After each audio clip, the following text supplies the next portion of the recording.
नमस्ते सम्पूर्णमा र हिजोको भिडियोलाई मैले कन्टिन्यू गर्दै फेरि आजको यो नयाँ भिडियोमा तपाईहरुलाई स्वागत गर्न चाहे। अनि हामी चाहिँ ट्रेनमा चढिसकिसकेका छौं र ट्रेनमा चढिसकिसकेपछि चाहिँ हामीले हाम्रो सिटहरु हेरेर हामी चाहिँ त्यहाँ आफ्नो सिटमा बस्यौं र सामानहरु पनि राख्यौं।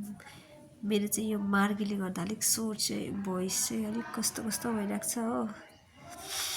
त्यसपछि हामी चढेर पनि हामी यहाँ गुवाहाटी स्टेसनमा पुगिसकिसकेका छौं र गुवाहाटी पुग्दा चाहिँ हामी 3 बज्नु लागेको थियो। अन्त त्यसपछि चाहिँ हामीले हाम्रो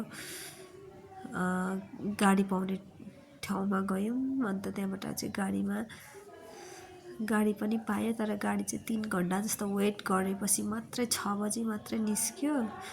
अनि त्यसपछि चाहिँ हामी जाँदै जाँदै यहाँ चाहिँ हो ब्रह्मपुत्र नदी, तपाईहरुले देख्न सक्नुहुनेछ।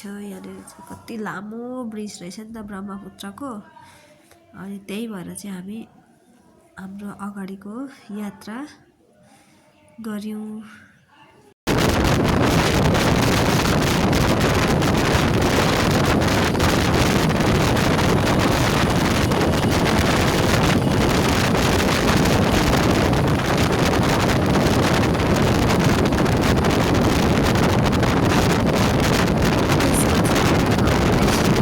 आइसकिसकेको थियो। अन्त त्यहाँदेखि चाहिँ हामीले अलिअलि खाजाहरु खायौं। अनि खाजा खाइसकिसकेपछि चाहिँ यहाँ मेरो हस्बेन्डले चाहिँ उसको सामानहरु, अन्त हेरेर स्कुटी हेर्नुस् न दामी हुँदो रहेछ नि त यतातिर चाहिँ, लुकिङ ग्लासै छैन। अन्त त्यहाँनेरि सामानहरु लिएर चाहिँ हामी चाहिँ हाम्रो रुम तर्फ लाग्यौं। अन्त रुम तर्फ लागिसकिसकेपछि चाहिँ यहाँनेर चाहिँ हस्बेन्डले एन्ट्रीहरु गर्नुभयो। त्यहाँनेरि के अब नामहरु लेखाउनु भयो।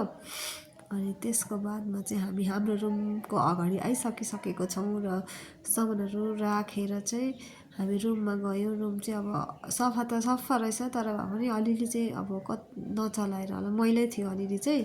अनि त्यो धुलोहरु झारेर अन्त साफ सफाई गरेर अनि हामीले सबै बेडहरु मिलायौं। अन्त त्यसको बादमा चाहिँ बेडहरु मिलाइसकिसकेपछि चाहिँ अन्त किचन तर्फ लाग्यौं हैन। किचन पनि अलरेडी सबै सफा चाहिँ गरेको रहेछ, तर अस्ति गरेको थियो होला कि, त्यही भएर चाहिँ अब अलिअलि कम्ती चाहिँ धुलै थियो।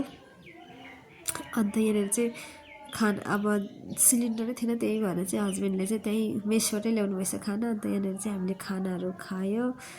आइपुग्दाखेरि चाहिँ हामी कति 11 बजेको थियो होला, तर त्यो खानाहरु साफ सफाई गर्दा ओर्दा खानाहरु ल्याउँदा चाहिँ 1 बजेको थियो। अन्त खानामा चाहिँ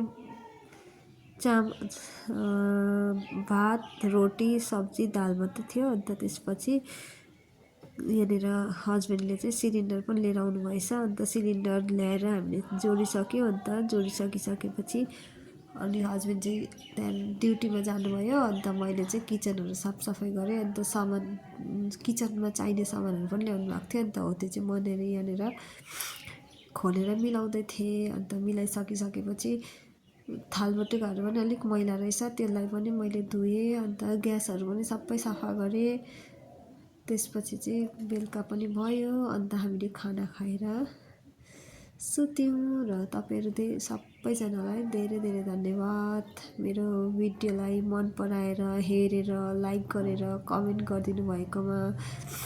र आउँदो दिनहरुमा पनि यसरी नै माया जारी राख्नुहोस्। तपाईहरुलाई पनि तपाईहरुकै साथ र सपोर्टले गर्दाखेरि चाहिँ म अगाडि बढ्नु सफल भइरहेको छु। र त्यसको लागि पनि तपाईहरुलाई धेरै धेरै धन्यवाद दिन चाहन्छु। धन्यवाद मेरो भिडियो हेरिदिनु भएकोमा।